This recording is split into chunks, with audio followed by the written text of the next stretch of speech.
হই হই করে একটা বছর কাটিয়ে ফেলল জনপ্রিয় ধারাবাহিক ফুলকি।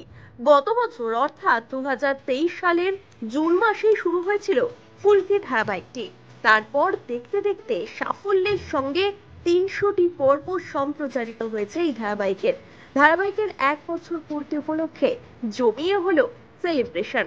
টেবিলের উপর মোমবাতি দিয়ে সাজিয়ে কাটা হলো কেক, যেখানে মধ্যমণি ছিলেন ফুলকির নায়ক নায়িকা দিব্যানী মণ্ডল ও অভিষেক বসু। ছিলেন টিম ফুলকির অন্যান্য সদস্যরা। সকলের সঙ্গে কেক কেটে একে অপরকে খাইয়ে দিলেন পর্দার ফুলকি ও তার রোহিত স্যার।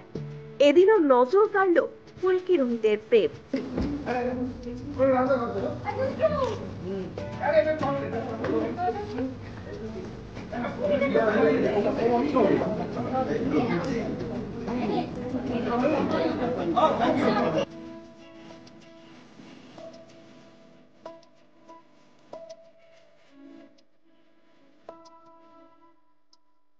জানাই অনেক অনেক অনেক ধন্যবাদ। আজকে আমাদের 365th এপিসোড।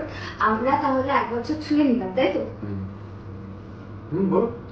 আমি তো খুব এক্সাইটেড। আমি বলতে বলছিলাম যেহেতু যখনই আমি কিছুতে পারি না রিয়েল লাইফে, তখন আমি একটু অভিষেকটার দিকে ঠেলে দিই, বলে দাও বলে দাও।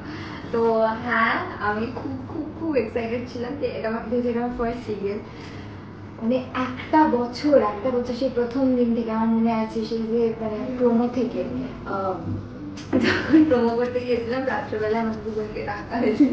আমি যা ভয় পাচ্ছিলাম। আর মানে ফার্স্ট টাইম সবার সাথে কাজ করছি, কিন্তু সবাই এত ভালো ভালো মানে কাজ করে এসেছে, সবাই আমার ডিরেক্টর, আমার ডিউটি, আমার কোয়ার্টার্স।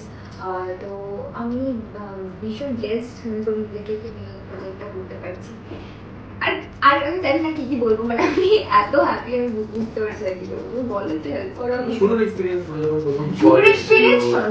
প্রথম লুক সাইড হচ্ছে, লুক সাইডের ব্যাপারটা আমাকে যখন দেখেছি আমার না খুব খুশি। হ্যাঁ, যাবো যাবো যাবো নিশ্চয়ই।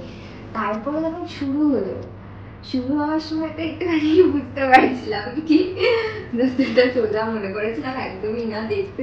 অবশ্যই আমরা যখন আমিও বাড়িতে বসে দেখতাম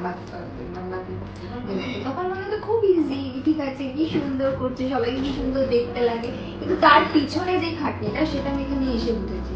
মানে আমরা যখন প্রথম দিন প্রোমোটা শুট করতে গেছিলাম মানে তাজপুরে, আমি তো খুব এক্সাইটেড কি সমুদ্রের জায়গায় হলে ভীষণ মজা, হাওয়া, মানে ঘুরে ফিরে হয়ে যাবে, তারপরে বাড়ি চলে আসবো। মানে সেই যে সকাল আমাদের 4টেই কল টাইম দেওয়া হয়েছিল।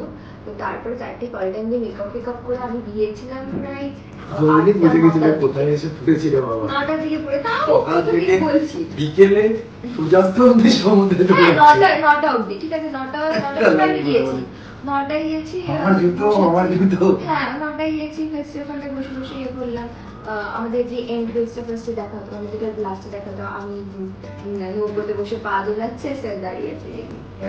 তো সেইটা শুট করলাম ফার্স্টে। তারপরে একটু ঘুরছি ফিরছি, বেশ ভালো লাগছে।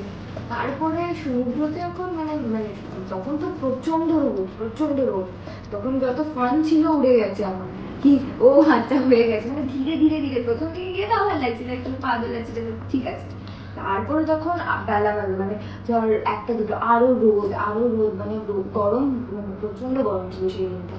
তো এইবার তার মধ্যে ইনি সাঁতার জানেন, মানে আমরা জানেন না, উনি সাঁতার জানেন না, উনি সমুদ্রের মাঝখানে ছুটছেন, আর ওনার মা মা বিচের দিকে তাকিয়ে টেনশনে দাঁড়িয়ে আছে, আর ও জুতো পরে সমুদ্রের মধ্যে ছুটছে, আর ওনার মাঝখানে আমি ওকে দেখছি, আবার আন্টিকে দেখছি, আন্টি আবার ওকে দেখছি, আবার আমাদেরকে দেখছি, ঠিক আছে। বাট সে ও যেটা বলছিল যে এখানে কতটা হার্ডওয়ার্ক করতে হয়, কতটা পরিশ্রম করতে হয়, বুঝিয়েছে। আমি একটা কথা বলতে চাই, হার্ডওয়ার্ক করেওছে, হ্যাঁ, এটা অন্য কথা, কিন্তু কোথাও অবস্থা খারাপ হয়ে যায় বেশ সময়, time she is angry on everybody. আর আমি মানে একটা সময় সবাই খুব ভালোবাসে। লিটারালি এরকমও দেখা গেছে, ওকে সিন দেওয়া হয়েছে, একটা নতুন সিন দেওয়া হয়েছে, ঠিক আছে, ওই সিনটা তো সকাল থেকে শুটিং করছে, এবার সন্ধ্যে 7টার সময় হাতে সিন দেওয়া হয়েছে। ও সিনটা দেখলো যে এত বড় বড় ডায়লগ আছে, সে লিটারালি গেটস অ্যাংরি যে এত কথা কেন আছে ডায়লগ। 7টার সময় আমার এখানে গেলো, আবার আমাকে এখন বুঝতে করতে হবে, হ্যাঁ, you are heroine, don't act like a school kid. এসব আমি অনেক কিছুকে বলেছি, কখনো কিউটলি, কখনো রুডলি। তার জন্য আমার উপরেও রাগ হয় এক এক সময়, like Rohit sir being Rohit sir, be it Rohit sir or be it Abhishek sir, I'm always that practical. Bureau report, one India Bangla.